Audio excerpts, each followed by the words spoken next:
Bonjour, je suis ravie de vous retrouver pour cette nouvelle édition sur Monaco Info. Découvrons ensemble tout de suite vos titres en images.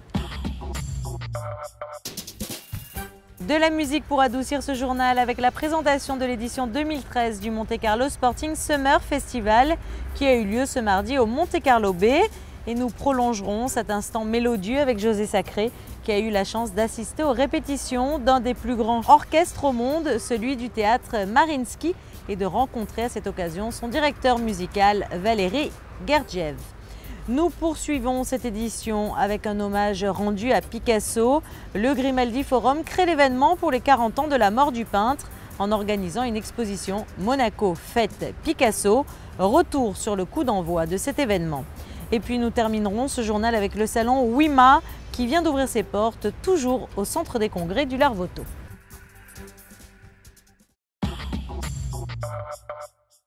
On ouvre tout de suite ce journal avec un volet musical, une constellation de stars pour le Monte Carlo Sporting Summer Festival édition 2013. La programmation de ces festivités a été dévoilée ce mardi au Monte Carlo Bay. Reportage.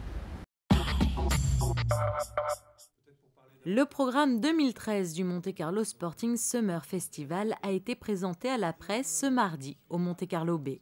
Les pépites d'un des plus grands festivals de live musique au monde ont été dévoilées par le directeur artistique de la SBM, Jean-René Palacio.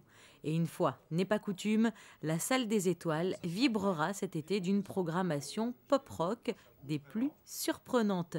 Des artistes de renom bien sûr, des concerts inédits, mais aussi en quelque sorte de belles découvertes. Rihanna, c'est la première fois à Monaco. C'est quelqu'un qui joue que dans des stades. Et tous les stades sont complets. Elle viendra chanter deux soirs à Monaco. Après, il y a ce que vous pourriez découvrir. Il y a des choses qu'on peut découvrir aussi. Par exemple, le show qu'on va faire sur cet hommage à Frank Sinatra et à Sammy Davis Jr. Donc on a eu l'idée de faire une création et de créer quelque chose autour de deux grands artistes qui étaient produits qui ont chanté sur la scène du Sporting. Donc on va leur rendre hommage à travers un spectacle qui s'appelle le Monte Carlo Rat Pack, avec un grand orchestre de jazz et les grandes chansons des crooners, dans les Count Basie, Sinatra, Dean Martin, comme Garou par exemple, qui vont venir. Garou, c'est encore une soirée encore différente, puisque quand on vient voir Garou, on va supporter, on va encourager l'association Fighted. C'est une soirée sous le patronage de la princesse Stéphanie. C'est important de venir cette soirée-là, parce qu'en même temps, on fait une bonne action. Puis il y a des anciens. Il y a Michel Sardou, voilà, mais il y a Rod Stewart, il y a Santana, il y en a pour tous les goûts. Ce qui est la spécificité du Monte Carlo Summer Festival, c'est justement son côté varié. Le groupe Rockbox OVNI musical déambulatoire, composé de 5 musiciens, a animé le reste de la soirée mardi. L'édition 2013 du Monte Carlo Sporting Summer Festival promet de beaux moments, d'autant plus que cet été sera l'occasion de fêter en musique les 150 ans de la Société des Bains de Mer. Un événement exceptionnel à présent avec l'orchestre du théâtre Mariinsky. C'était vendredi dernier à l'auditorium Régnier 3. Une équipe de Monaco Info a eu le privilège d'assister aux répétitions et José Sacré a rencontré le directeur musical de l'orchestre, Valéry Gergiev.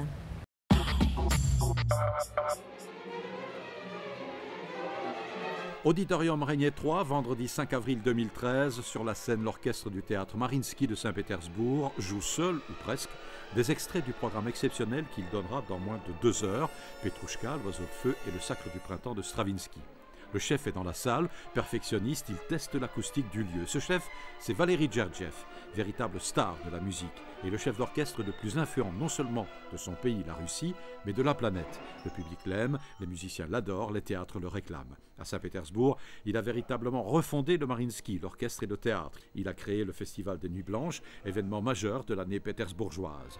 Il est directeur général du Mariinsky, bien sûr, mais aussi directeur musical à Londres et à Munich.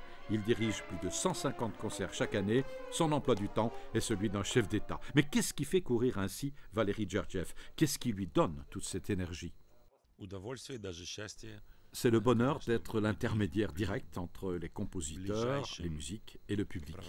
C'est aussi pour moi le plaisir de travailler avec de nombreux jeunes musiciens. Le théâtre Mariinsky s'est complètement renouvelé ces dernières années. Quelquefois sur la scène, j'ai l'impression que je dirige un orchestre de jeunes musiciens, mais à vrai dire, c'est l'orchestre du théâtre Mariinsky. Cela montre à quel point fonctionne le processus de renouvellement de l'orchestre du Mariinsky.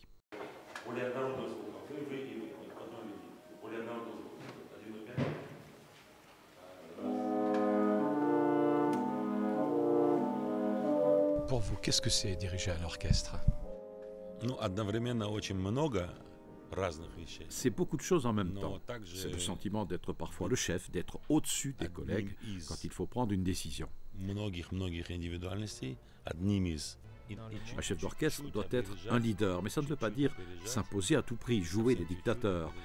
C'est avant tout sentir ce qu'il faut faire à un moment donné pour que le concert soit parfait.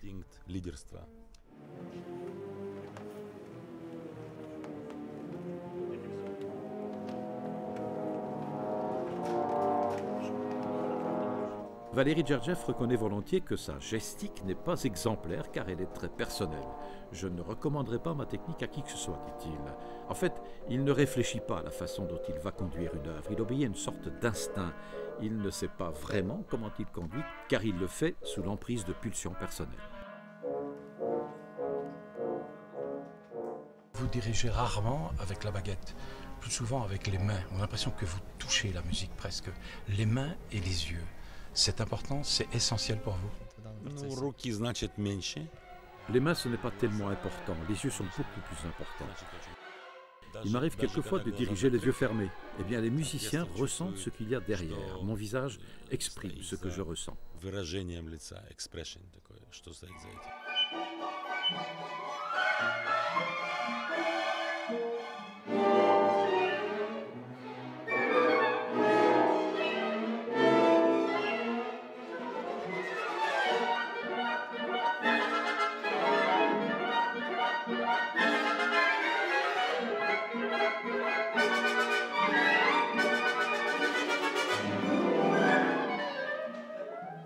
Une question qui n'a rien à voir avec la musique. Vous êtes toujours fan de football? Oui. Et de quel club? Сейчас я люблю Барселону. En ce moment, c'est Barcelone. Mais ça dépend des années. J'aime différents clubs. J'aime les équipes qui ont des joueurs talentueux, mais des joueurs pas seulement doués de super machines, mais des clubs d'artistes. Cet été, le Grimaldi Forum crée l'événement en produisant l'exposition Monaco Fête Picasso, un hommage rendu au peintre à l'occasion du 40e anniversaire de sa mort. Le coup d'envoi de cet hommage a été donné lundi 8 au soir, 40 ans jour pour jour après la disparition de l'artiste. Lors de la soirée, un documentaire montrant le travail de Pablo Picasso a été projeté aux spectateurs. Un reportage de Dominique Poulain. Le Grimaldi Forum ne pouvait pas passer à côté de l'année Picasso. Grâce à la collaboration des archives audiovisuelles de Monaco et en présence de son Altesse royale, la princesse Caroline, 800 personnes ont assisté à la projection du film Le Mystère Picasso, un documentaire tourné dans les studios de la Victorine à Nice et réalisé par Henri-Georges Clouzot, qui a reçu le prix spécial du jury au Festival de Cannes en 1956.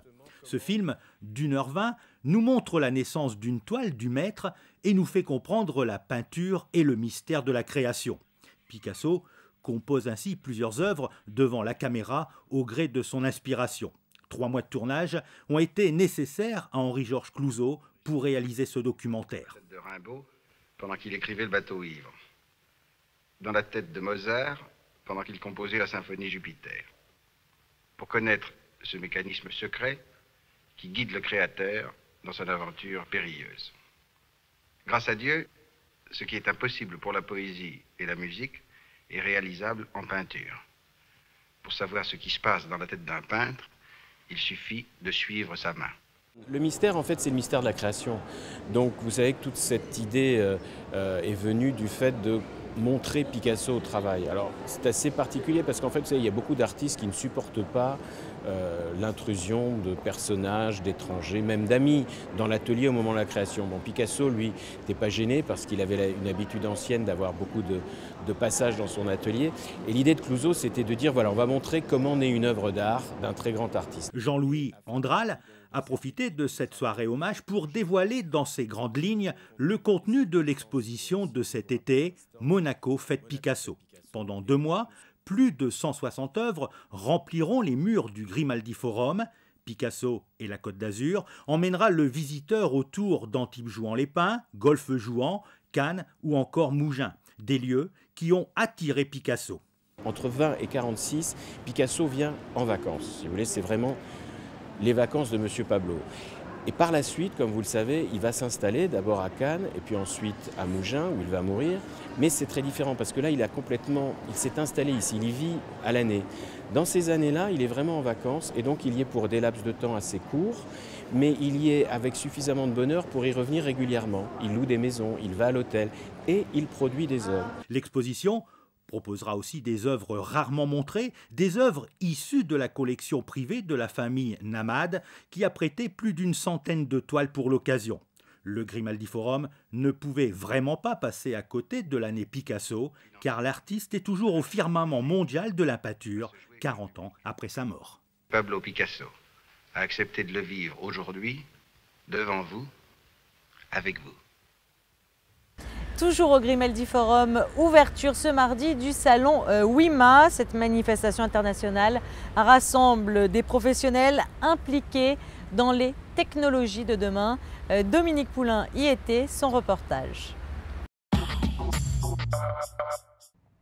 WIMA est le premier salon international consacré aux technologies sans contact. Ces technologies qui permettent à un utilisateur d'obtenir des informations grâce à un smartphone.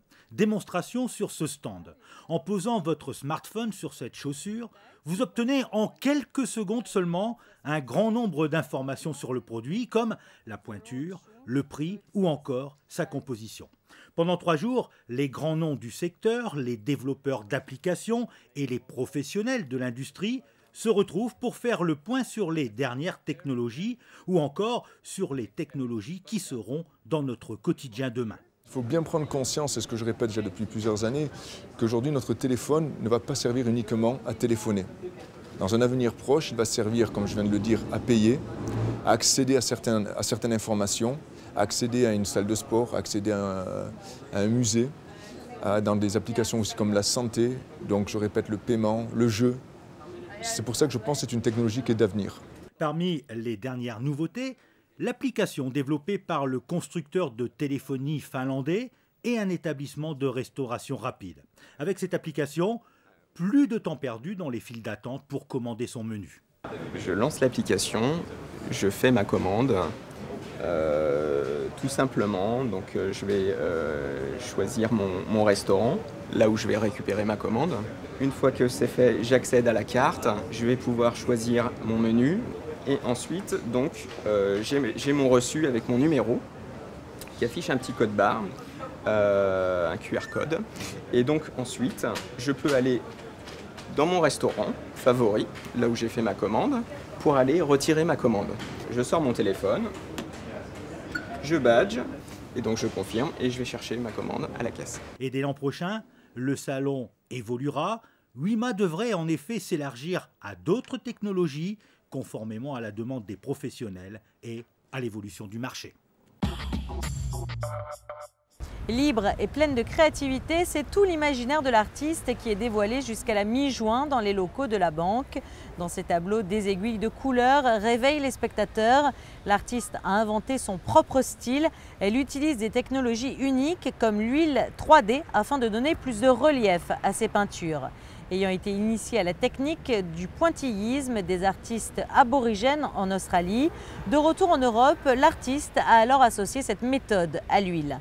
Cela donne naissance à des pics de couleurs uniques et complexes, des œuvres qui se veulent à l'image de la vie. Et puis sinon, sachez que l'école bleue de Pierre Frolat réouvre ses portes. Les inscriptions pour les stages de plongée au sein de l'école commenceront dès lundi. Alors pour ce faire, c'est simple, il vous suffit de vous rendre à l'école du lundi au vendredi de 13h à 14h et de vous y inscrire ou d'y inscrire votre enfant. Passons à présent à la météo. Jeudi, le temps sera moins beau que mercredi, cependant aucune dégradation importante. Le soleil sera voilé le matin et les nuages seront progressivement plus nombreux l'après-midi.